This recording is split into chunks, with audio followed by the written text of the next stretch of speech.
Allez, bonjour à tous, bienvenue au JT Pop. Alors aujourd'hui on revient sur un classique de la Warner, le deuxième de la semaine, on va parler de Rio Bravo de World Hawks.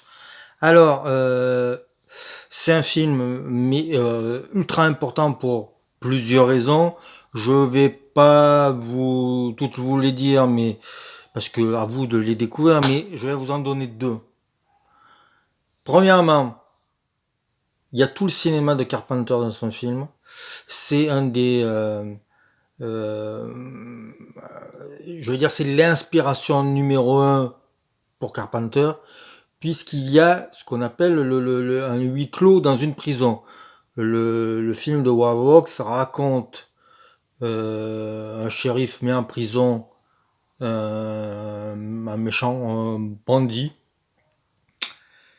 Le frère du bandit veut le récupérer, et toute une communauté dont le shérif adjoint, mais complètement alcoolique, enfin, sur la rédemption d'Ian Martin.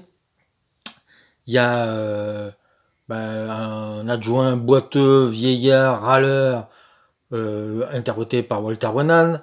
Il y a une femme magnifique, amoureuse de John Wayne, interprétée par Angie Dickinson.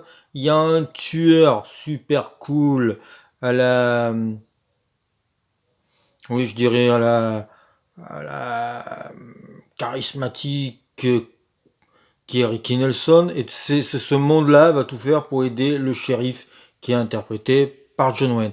Et ça, ce côté-là va servir pour Assaut de Carpenter, The Thing, je vais pas tout vous les citer, mais parce que ce système-là, en fait, de Assaut jusqu'à Ghost of Mars, la base, c'est Rio Bravo, peut-être Eldorado et peut-être Rio Lobo de Warhawks. Mais c'est surtout Rio Bravo parce que c'est une perfection de western. Voilà. Première chose dite.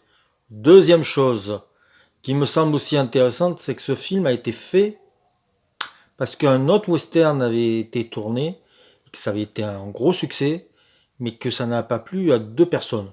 John Ford ou Warhawks. Le film, c'était Le train sifflera trois fois, et ça raconte l'histoire d'un shérif qui demande de l'aide à tout le monde et qui n'en trouve pas, car les gens sont lâches la plupart. Eh bien, Rio Bravo, c'est une transposition différente. C'est l'histoire d'un shérif qui met quelqu'un en prison. Euh, il sait qu'il va avoir un règlement de compte contre lui. Il ne cherche pas de l'aide, mais alors tout le monde lui propose.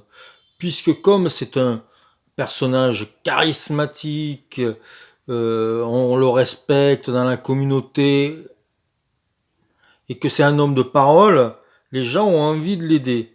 Et en fait, c'est presque une conception de l'Amérique qui est donnée par Howard Hawks par rapport au train Sifflera trois fois, qui était considéré comme un film de gauche. Et eux, on pourrait dire que c'est pas un film de réac, parce que c'est beaucoup plus subtil, même s'il y a une caricature des Mexicains qui est pas trop euh, sympathique, on va dire c'est comme ça, mais un peu caricatural, limite raciste. Mais le film est tellement formidable, il y a tellement de bonnes choses. Les 10 premières minutes sont muettes, l'interprétation de Dean Martin, la musique de Dimitri Tiomkin, tout ça fait que c'est un western éternel. Et que c'est bien d'avoir cette base-là pour comprendre certains autres films qui se basent sur Rio Bravo.